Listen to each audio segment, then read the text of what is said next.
Traveling the Vortex. Side Trip.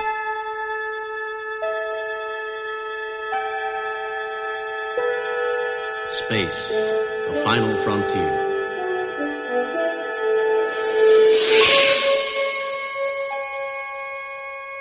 These are the voyages of the starship Enterprise. Its 5-year mission, to explore strange new worlds, to seek out new life and new civilizations, to boldly go where no man has gone before.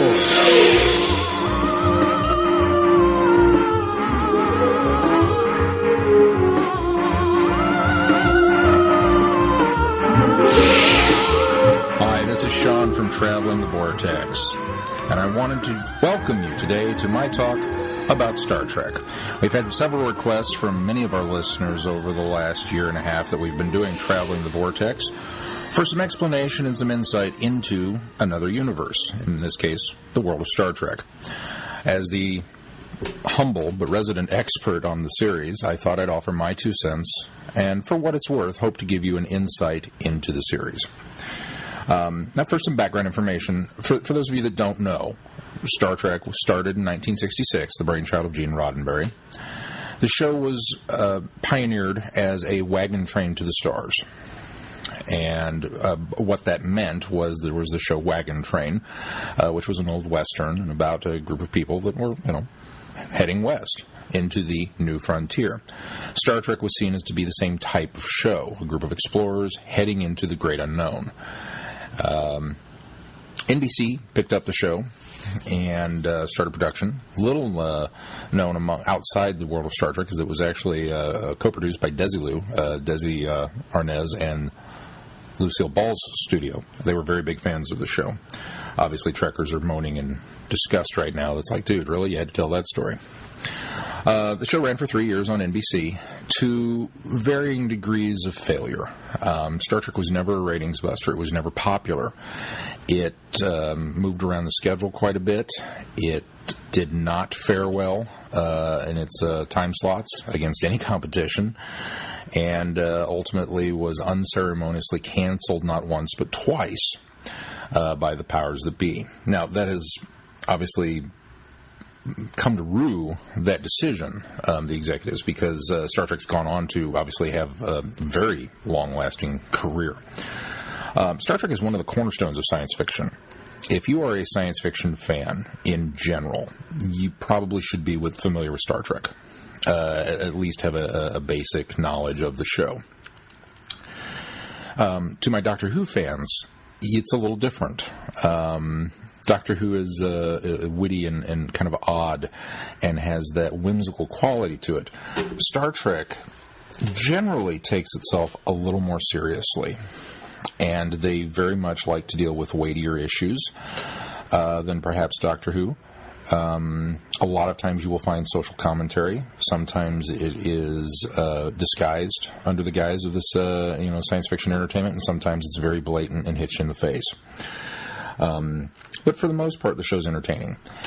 After it was canceled, came the realization of syndication, which was new at the time, and because Star Trek had survived not quite enough, I think the bare minimum is they usually like 100 episodes to go into syndication, but Star Trek had survived for 79 and kind of felt it was close enough. So years after its debut and cancellation, the show began popular again on college campuses across America, and it was a cheap show for networks to pick up, so you began seeing a lot of local affiliates that would run the show in reruns.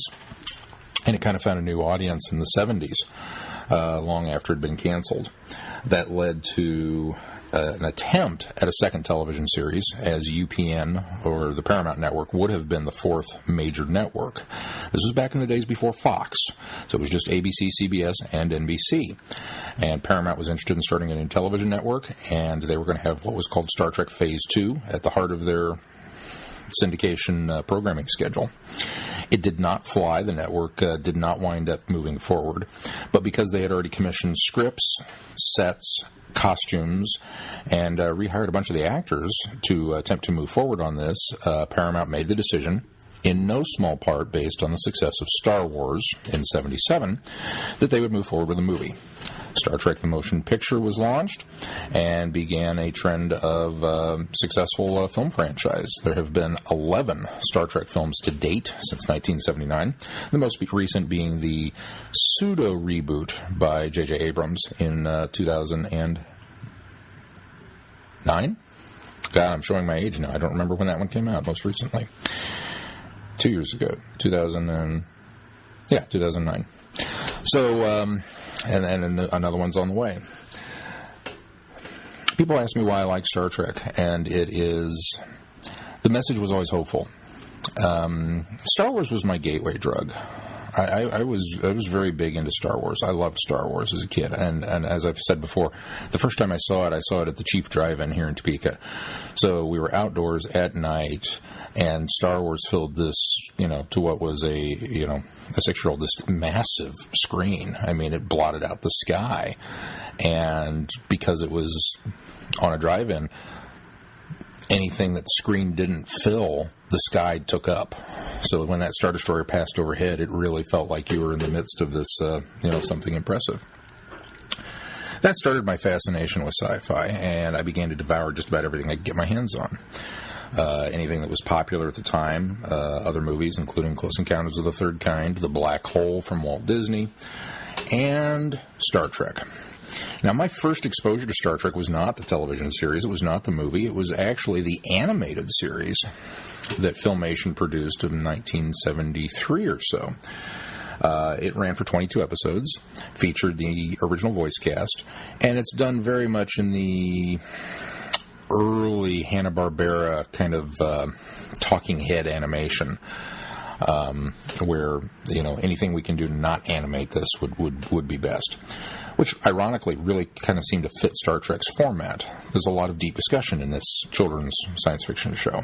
And I got up one morning and asked my mom, what is this that I'm watching? What is this cool show? She took one look and went, oh, that's Star Trek. And from that moment on, I devised that I needed to do more research into this. I found a local affiliate that was running reruns and began watching them, and a love affair was born. Star Trek was always about hope. This was a world that had survived its current problems. And for a child like myself, I was born in 1973. And I don't remember, honestly, much of the 70s. I remember gas prices being high, and I remember standing in line to get gas and being bored out of my mind. I remember a little bit about something called the Iran hostage situation, but not much. But I very well remember the 80s.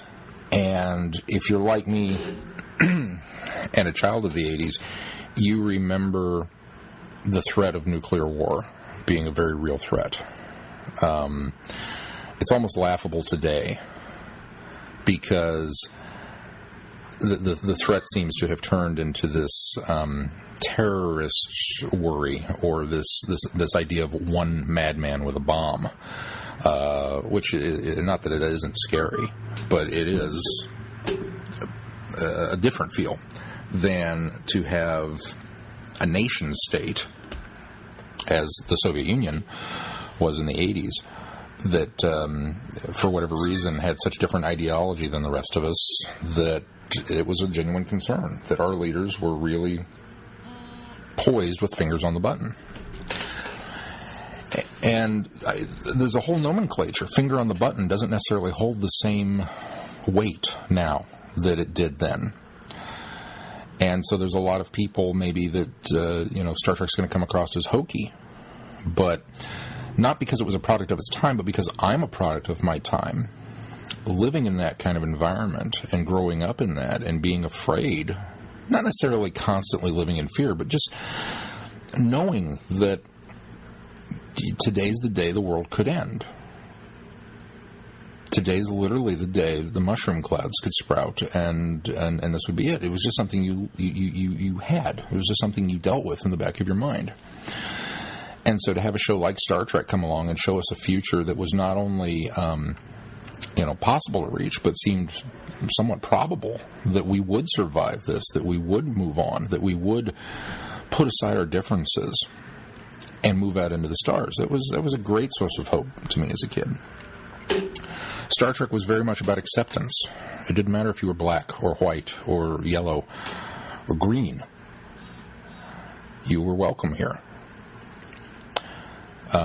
Star Trek was very much a sense of unity, a sense of community. This was a family. And maybe they didn't get along all the time, as families are wont to do, but they continued to move forward for the sake of the family, and they knew that for the good of each other.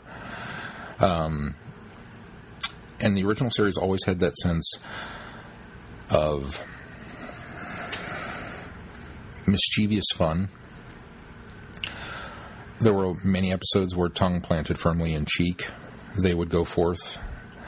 And I think that's where you see a lot of the humor and subculture that's built up around Star Trek now comes from the idea that the red shirt's going to die, or that Kirk's going to sleep with the alien woman, or that some of these are very obviously TV tropes, but they became tropes out of a sense of formula that worked for the show. And as these actors progressed and their characters progressed, you kind of began to feel that they were out there having fun, despite the weighty social issues that they may have been incurring.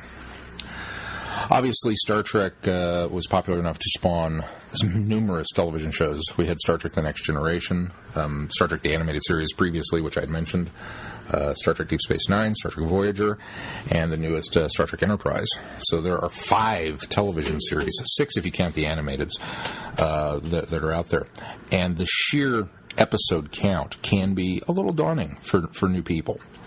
If you're interested in giving Star Trek a shot, and I highly recommend it, I'm not going to, as with Doctor Who, I'm not going to sit a newbie down and say, start at episode 1 and watch 40 years of television. I mean, it's impractical, it's improbable, and it's more than a little daunting.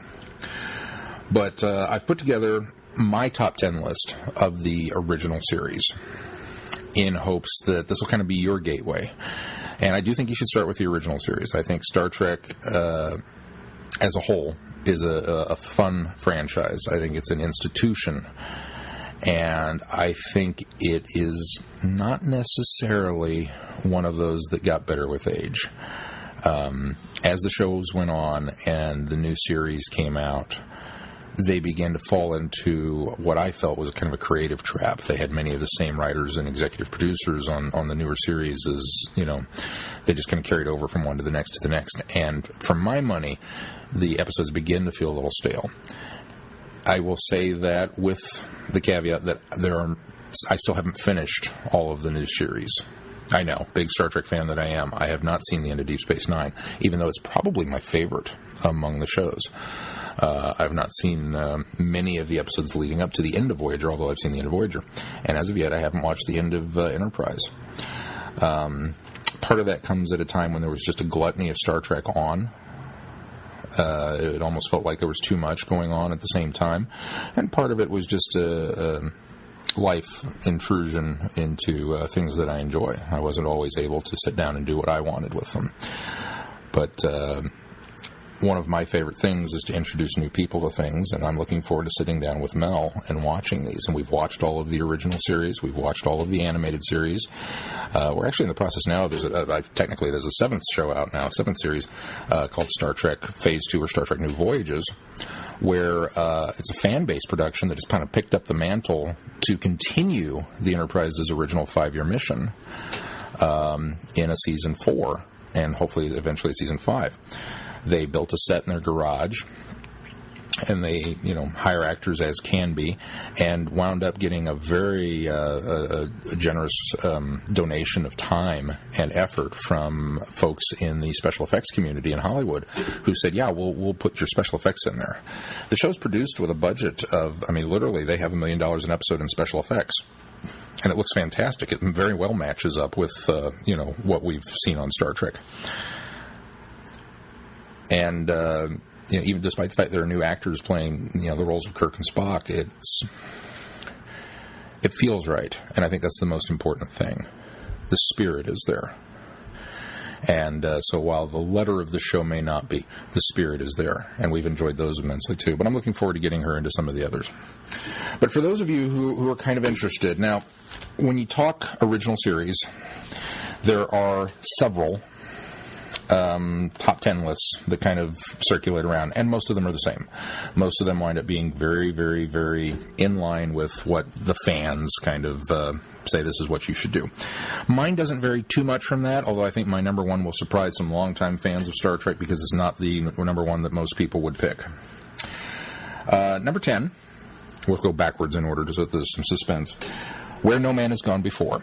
Now, this is actually the second pilot, which is an interesting sub-story to Star Trek, is that Star Trek was, they commissioned the pilot and showed it to the NBC executives who said it was too cerebral, which basically meant that the audience wouldn't get it. It was too smart for their audience, or so they claimed. So they wanted something that was not necessarily dumbed down, but something with more fisticuffs and less thinking. For the first time in history, a second pilot was commissioned. Now, Where No Man Has Gone Before is a little different. Because it's the second pilot, not all the pieces are in place. Leonard Nimoy's Spock is not quite the refined alien that we come to know. The uniforms don't look quite right. The crew has not all settled in, and some of them are suspiciously absent. However, I think it's a fantastic jump-off point because I think it shows you the potential of what the show can be and will be. And it's got a great story, and if current internet rumors are in any way factual, this will be the possible jump-off point for the next film that J.J. Abrams is directing. Number 9 is Balance of Terror. This is a great episode. It introduces the Romulans, which in the course of the episode we find are offshoots of the Vulcan race, which Mr. Spock is, which immediately leads to a sense of distrust among the crew. It is best described as probably a World War II submarine movie. There's a cat and mouse game being played between Kirk and the Enterprise and the Romulan commander on board the Bird of Prey as they hunt each other and attempt to destroy one another. And it's a very, very well done dramatic episode. Number 8 will be a surprise for, I think, some fans. A Taste of Armageddon. This is one of those episodes that stayed with me. I saw this as a child. And it involves the Enterprise visiting a planet that is basically at war with another planet in their system. However, they've civilized the war. It's run by computers. The computers generate battles and calculate losses based on the destruction of what would have happened. But it's all done digitally in the computer. However, there is a twist in that they treat these casualties as very real, and if you lived in a section of the city that was hit by an atomic bomb in the computer, you would then have to report to a disintegration station because you died. And of course, chaos ensues when the Enterprise is hit by an orbiting platform, and Kirk and his crew are told, well, you need to come down and submit yourselves for dematerialization and be destroyed. It's a great example of, while Star Trek has the Prime Directive, which says we will not interfere in the affairs of other races, this is kind of a great example of you're doing it wrong, and Kirk's solutions to that. Number 7, A Piece of the Action.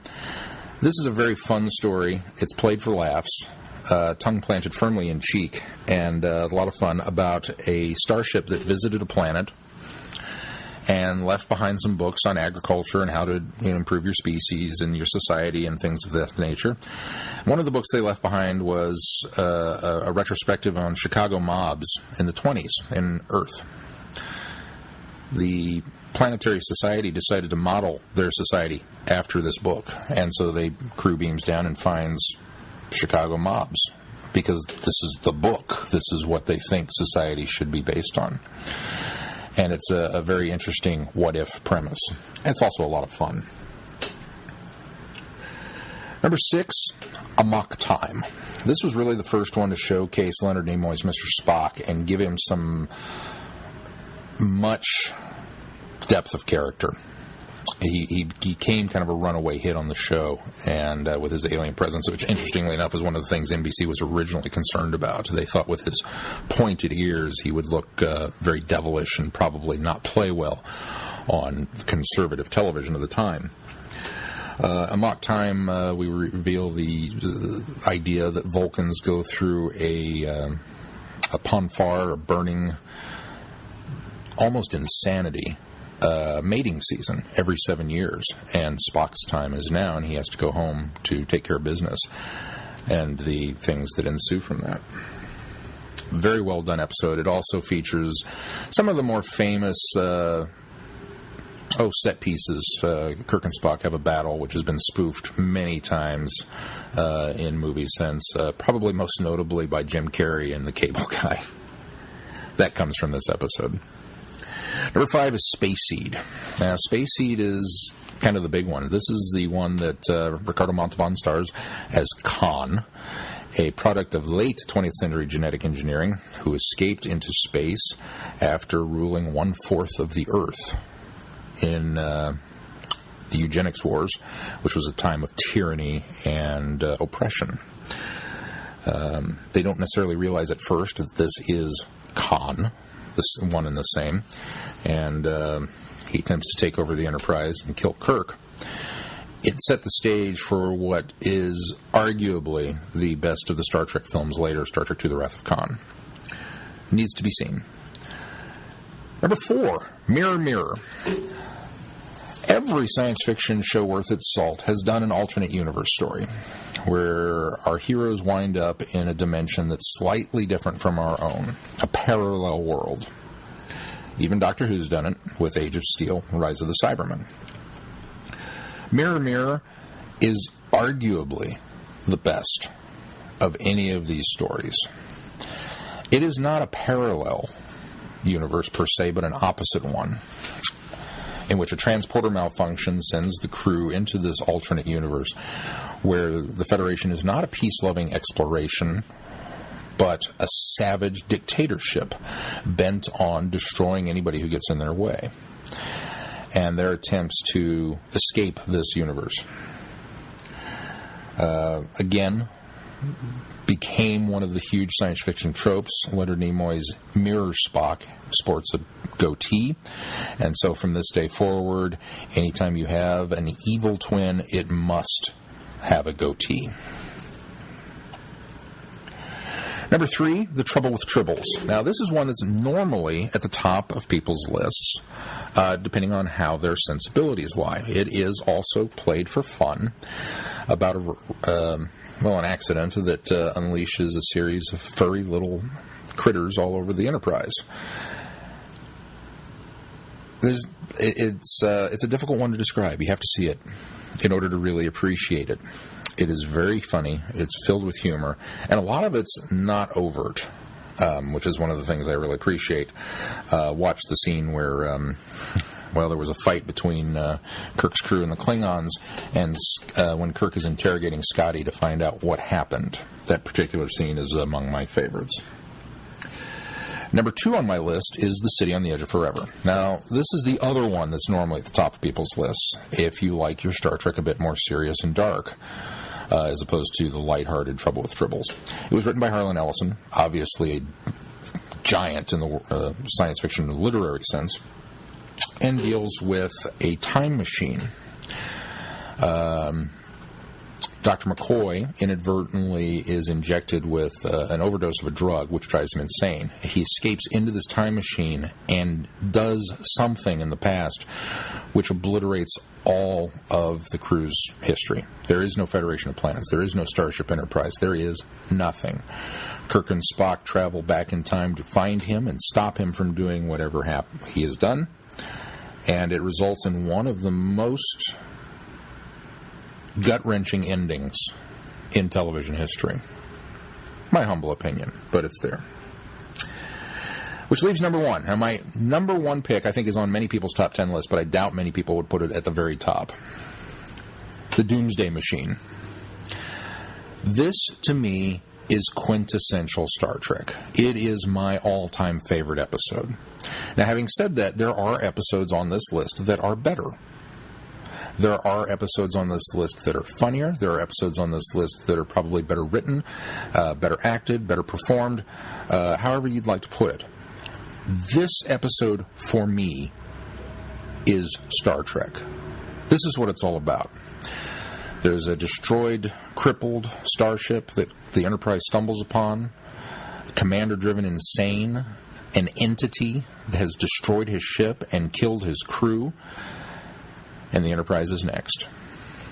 This features all of the classic tropes: a last-minute escape, daring hijinks, some fantastic special effects, especially if you are watching these in the new remastered Blu-ray set, which just a moment to talk about that.